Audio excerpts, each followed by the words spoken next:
Bằng tuổi đấy. Còn anh là ở phía Bắc đất nước của mình, còn em là ở phía Nam, làm sao mà anh không nói gì hơn.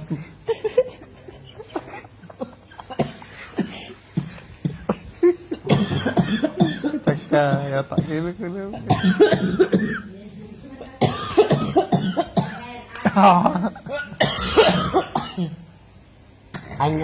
Anh ở phương này, em ở phương kia, sao thì em? Ayah, ada juga.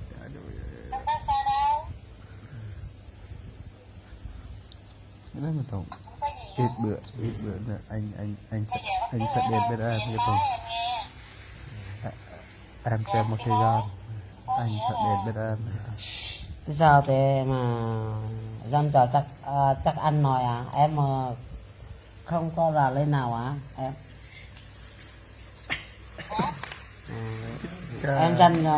Em dành cho chắc anh nói à, em thì không ra lên nào hả em?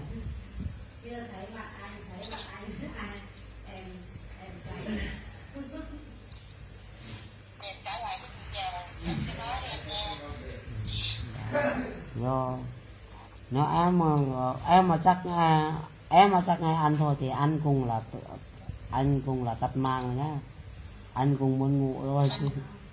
Nếu em mà thích nghe thì anh còn thức mãi mà em mà không thích nghe thì anh cũng muốn ngủ rồi, phải không?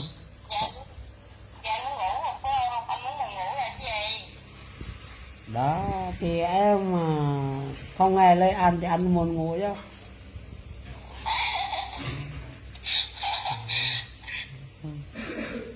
Bây giờ em có ưng anh nữa, anh đã sai đó, sai bên anh đây.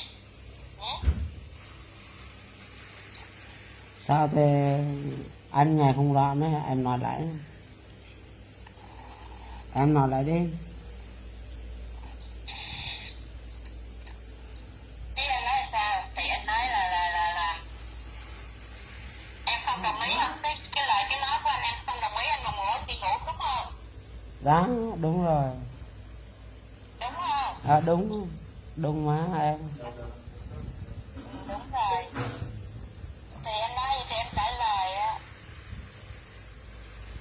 Bây giờ em có đồng ý chăng chi nữa? Hay là anh có đồng ý nữa? Cũng vậy nữa. Anh ở phương trời xa, em cũng vẫn ở phương trời xa. Vậy em với anh có đồng ý chăng chi nữa? Mình nói chuyện trên điện thoại thôi, chứ còn mình gặp làm sao để mình gặp đây? Anh đấy. Đúng không? À, đúng Em đâu rồi. có phải là từ chối mà không có Yên để tâm. thích anh để là Kirap. tình bạn hay là anh em cái gì đó, đâu phải là em Itam không thích đâu. bakar, itam. Em